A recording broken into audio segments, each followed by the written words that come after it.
But we did want to get this important Green and Gold Live out to you today, and actually an exciting one. So Lance and I have a few things to talk about, but as always, if you have a question for Lance, please leave it in the comment section here, and I will pass it along. Monitoring that as they come in, seeing a bunch of people signing on right now. So please do, if you have a specific question or comment that you want to include in the conversation, please leave that in the comment section and we will get to that.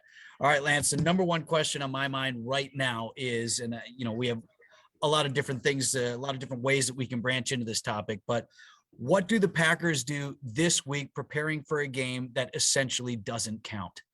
Well, that topic came up, obviously, Vince, in the post game last night, and it did surprise me a little bit. I'll take you all the way back to the preseason. Obviously, I'm on the sideline. We're part of the preseason, TV network. And in the preseason, Matt LaFleur's thought, learning from Kyle Shanahan, Mike Shanahan, and Sean McVay, his thought was, I want my guys that matter to be ready in games that matter and available for games that matter. So in the preseason, you virtually saw very few people of significance, very few starters. And it kind of showed in that first game in New Orleans. So I don't know if it's a change a little bit in his philosophy, whatever, but when initially asked about it last night, he basically was more like, well, maybe we'll run those guys out there for a little bit. Now, he does defer to his veteran committee, guys that have been around the block, obviously a time or two, and he does listen to his players. So if it's a guy like Davante Adams, who's 21 yards from breaking Jordy Nelson's receiving record, and he wants to beat his buddy, and have that mark, he may listen to him and let him play a little bit, or Aaron Rodgers. But there are two schools of thought on that, Vince. I mean, one is, you don't want to lose the mojo, the momentum, the whatever you have going right now. But on the flip side, can you imagine, and not that you base all your decisions on social media and fans, because fans would have had the Packers sign Antonio Brown, OBJ, other guys like that. And, last I checked, Brian Gutekunst did a pretty good job of shaping this roster without listening to all the social media experts and fans. But if you get a guy injured in Detroit in a meaningless game, you're going to hear the outcries, and maybe rightfully so. So it's a very delicate situation. Matt LaFleur talks again this afternoon, but as of last night, it sounded like he was at least open to the idea of some guys playing at least a little bit. Well, not all guys are created equal, right? I mean, Aaron Rodgers has proved, first game of the year notwithstanding, time and time again, that he can be sharp without practicing, that he can be sharp, with limited time, even running with the first team and all of those things, versus maybe an O-lineman, one of the newer guys who continues to grow and get work and things like that. So you don't have to treat all of these guys the same either. Coach can look at them and coach them up individually in that way. True. No, that's very true. There's certain guys that they like a certain rhythm, they have maybe superstition is always kind of a tough word because some guys don't even like going there, but they do have a certain routine, a certain way that they prepare themselves and go about their business, and a comfortability factor. So you're right on that. To me, and we can Monday morning quarterback this for a long time. That's what makes this stuff great is, talk shows, it fills time, or whatever you want to say. To me, I do have some reservation on playing guys in Detroit because of that whole scenario of getting somebody hurt that you need later on. You don't need in Detroit. And my opinion is, okay, if you were playing right away, and this is just my opinion, if you were playing right away, you keep that momentum. You're going to be off for a week anyways. So I don't know if the whole playing in Detroit really matters that much, because you're going to be practicing and getting ready, and off for the first week of the playoffs anyway. All right, starting to get some questions in. I tend to agree with that, Lance. Right. What's the difference 1 week, 2 week, other than you throw them out there 1 week and you just increase that injury potential. All right. Todd is asking what kind of roster move would be made for the backup quarter position in terms of playoff roster between Love or how do you say the last guy's name? Bankert. Yeah, I mean, I guess the thinking being you only keep a number two guy. You're not going to put three guys on the roster. Right. So to me, it would be Jordan Love. Obviously that's why you drafted him. He is the backup quarterback. So to me, that's the guy that you have on your roster. And then Bankert obviously is your emergency break glass, guy number 3. Right. Brian's asking which players realistically look like they will be coming back for the playoffs. My goodness, we've been talking about this for weeks, Lance. The possibility that would almost be like a free agent infusion, that if you can get Jair Alexander, if you can get David Bakhtiari, if you can get Zadarius Smith back, I mean, imagine having that infusion of fresh guys, veteran guys right here at the end. I don't know what you see, and I know coach has been kind of, not real committal on any of these guys, but it just seems like we're having the same conversation every week, and we still haven't seen any of them back there in a game. Yeah, I swear we've talked about this for 6 weeks, and I think it's honestly been 6 weeks. The guy to me that's the closest is Jair Alexander, because he was activated last week and then unfortunately landed on the reserve COVID-19 list yesterday, even though he wasn't going to play.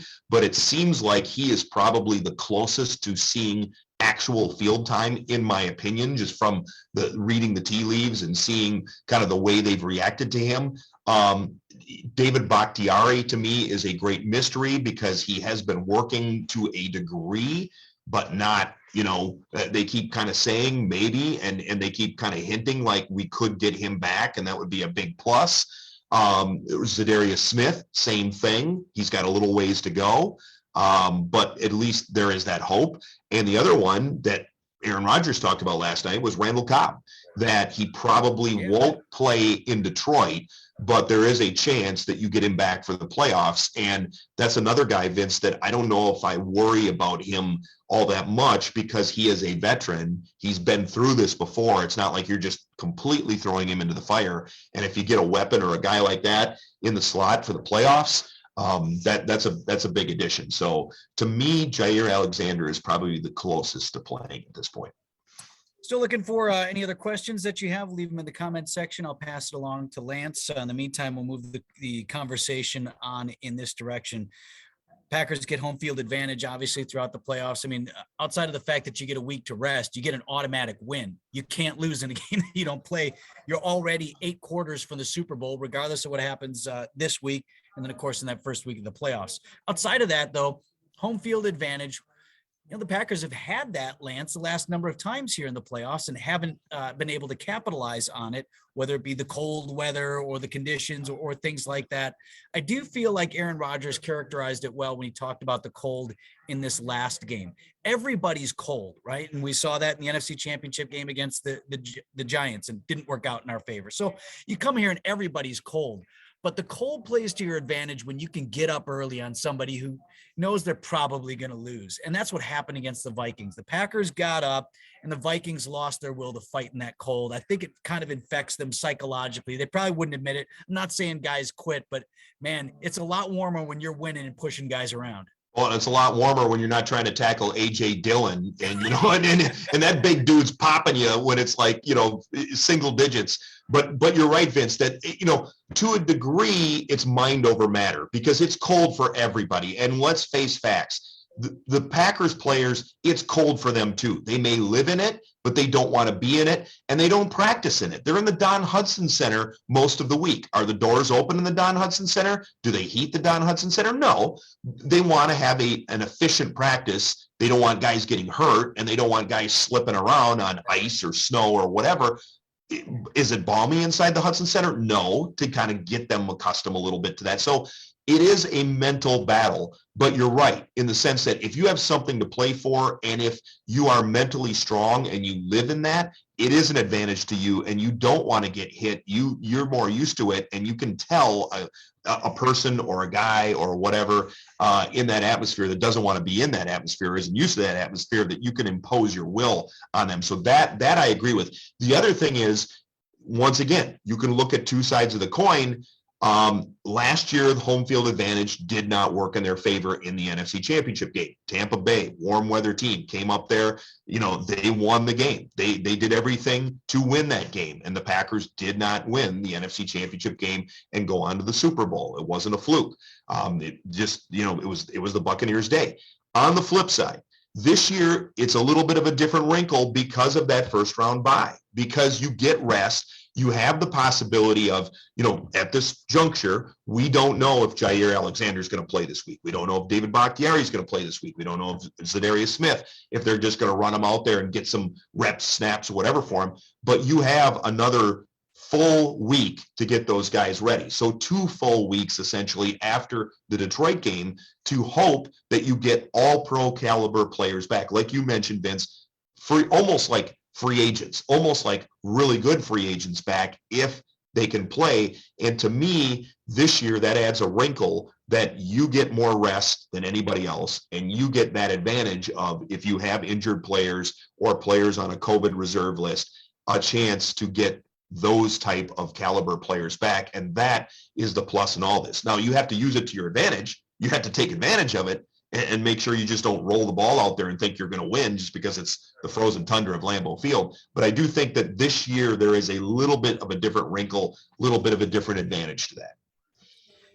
Let me see. I had a good question here along those lines, Lance. Chris is asking, how can we get over the NFC Championship curse? He's now labeled it a curse. I don't know. I mean, like, is it or isn't it? I mean, it's got to be 4 in a row now, if not 5 NFC Championships. We've had 2 in a row, the last 2 years. We were out in San Francisco in a game that nobody ever thought we were in. And then last year, when really probably should have won that one at home. Yeah, he had 2 prior under Mike McCarthy, right? At Atlanta and Seattle, that both of them, like Atlanta, it was just they got boat raced. They just literally, like, the Falcons just ran up and down the field on them, and Seattle was like the train wreck. It's like, should have won that one too. Should have won that one, and everything that possibly could have gone wrong did go wrong. Okay, so they did go to the Super Bowl 10 years ago, essentially, right. And then before that, it was Favre's last game against the Giants. So yeah, so basically, however you want to slice it, Vince, 4 in a row or 5 out of the last 6. Yeah. I don't think, I'll probably get myself in trouble here. I'm not big on curses, jinxes. Like anytime people blame referees for things, I'm like, other than the Fail Mary game, an official does not decide the outcome of a game unless it's literally the last play of the game where it's decided one way or the other. So I'm more of a, you determine your own fate, you determine your own destiny, if you want to call it that. If you have pride as an athlete or pride as a person in what you do, you want to say, I was successful or I failed, I need to be better, and have it in your hands. So I'm not big on the curses. I'm more into, hey, what did they do right? What did they do wrong? But it is interesting that, the falling short and painfully short in so many different ways has really affected the fan base. And it comes back time and time again as almost PTSD, almost like flashbacks to bad memories, And there's a difference between the times that we went out and got rolled in Atlanta, in San Francisco, never in those ball games. That's one thing. It's another thing to lose a game like in Seattle, like last year, where you are in a position to win and you really don't have an excuse as to why you didn't. To me, that's this team this year. I'm not saying they're a shoo-in. I'm not saying it's a guarantee or anything like that, but the Packers really, it's a matter of execution. If the Packers execute to the best of their ability, they should match up with anybody that would come through Lambeau Field. Every other team is flawed in its own way as well. So the Packers should, if they go out and execute, should advance to the Super Bowl. They should. Well, and I agree with you, Vince. I mean, now it's kind of that point of no excuses, because you've got Aaron Rodgers playing at an otherworldly level. I mean, he's had a really good season to begin with, but the last 5 to 6 weeks, it's like 18 touchdowns and 0 interceptions. I mean, that's just ridiculous. And then you add the combination of Rodgers and Adams, where it seems like no throw is unmakeable. Like, there were times last night where the Vikings had good coverage. I mean, seriously, Vince, think about this. If you're the Vikings secondary coach or defensive coordinator or even the head coach, Mike Zimmer, not that you're going to make excuses for them, but you sit there and go, okay, we taught the proper technique. You had the guy basically blanket covered, and yet he made some crazy back shoulder throw and back shoulder catch, and Devontae Adams just did what he does. 8 catches for 110 yards in the first half, and it's ball game. It's over. So they're playing at an otherworldly level. Then you add Aaron Jones and A.J. Dillon, both went over 1,000 total yards from scrimmage this year. You've got the offensive line that you've had parts and pieces and pieces and parts, and you're rotating guys through, and yet somehow, some way, they're keeping Aaron Rodgers clean, and they're blocking well on running plays and getting the job done. And then you've got a defense that I mentioned it last night on Twitter, that every week here's the Rashawn Gary meet at the quarterback party, literally every week. And the Preston Smith Renaissance tour continues, where he's just kind of bounced back from a bad 2020. That, okay, I know fans are a little bit trepidatious because they've seen the defense fail the team numerous times. They've seen the special teams warts this year and know what happened in Seattle and know what has happened in special teams. But at this point, everything you look at, you go, this team is rolling and is superior in most aspects to other teams in most areas. They should win. Kenny Clark, a guy that probably we haven't talked about enough. There were years, Vince, where, December and January, he really turned it up. And we had Rodney Harrison on yesterday from NBC Sports, and the guy is very knowledgeable about the game. He goes, even last year, he was like, why did they pay Kenny Clark all that money? Well, now you're seeing why they paid him all that money is, as Ron Wolf once said, they only make so many big athletic guys. I think his term back then was fat athletic guys that move like that. But you know what I mean, Vince? Like, there's only so many guys that God put on this earth that are that athletic and that good. And I mean, this is his most consistent season where he has been so good at pushing the pocket, making other quarterbacks uncomfortable, making plays on the defensive line in the run and the pass. And that's why you paid him all that money, is that there are only a select number of guys on this earth that can do stuff like that. Aaron Donald being one of them, and Kenny Clark being another one. Very few in that category. Well, and Kenny's another one of those guys that you don't always see what he does. He's sucking up a double team to free somebody else up on the outside and things like that, because he's just a big fella in the middle. Good point on that. Last thing then, Lance, and we'll go ahead and wrap it up. Outside of the Green Bay Packers, who in the NFC do you like ultimately coming into Lambeau Field in that first round matchup, depending on how things shake out? I mean, there's still some seeding that is up for grabs. Yeah. So, you've got to look at the teams that are barely getting into the playoffs, obviously. You look at like the Eagles matchup. You look at, to me, Vince, it's good that the Packers have a track record of beating teams that they could play. Yeah. Being the Cardinals, being the Rams, you kind of have like that one-upsmanship on, hey, not that, once again, you can't roll the ball out there and just assume that because you're the Green Bay Packers, you're going to win. But I do think that the mental game and the mental edge does play into that. So to me, that is one thing that kind of plays in their favor. I mean, how delicious would it be if Mike McCarthy and the Dallas Cowboys came? I mean, the storylines on that alone would be unbelievable. I don't want that stress. Yes, I know. I don't. Yeah, I know. And then once again, I mean, when I've been asked, and I'll say it time and time again, until you slay the dragon's still out there in the Tampa Bay Buccaneers. I mean, I know the Antonio Brown thing was crazy yesterday, and sometimes that can splinter a team, and a team locker room can be like, what's going on here, whatever. But until you beat the team that won the championship, they're still the champs. So that to me is a team that you still may have to see down the road and take care of business. Okay, I lied. One last thing real quick. Yeah. Can Aaron Rodgers still win the MVP if he doesn't play this week? He doesn't have to play this week. No, he doesn't have to play solidify this week. that, right? Yeah. So to me, Vince, I think he's got it. I think it's back-to-back MVPs, and it's his fourth of his career, and he does not have to play in order to do that, because you look at his numbers, they are just ridiculous. That's crazy town. All right, Lance, appreciate it very much. We're off next week because I guess we'll do it next week, right? We'll wrap up after the Detroit game. Yeah. All right. So let's make a date. I'll see you then next Monday. We'll zoom in again. Joining us.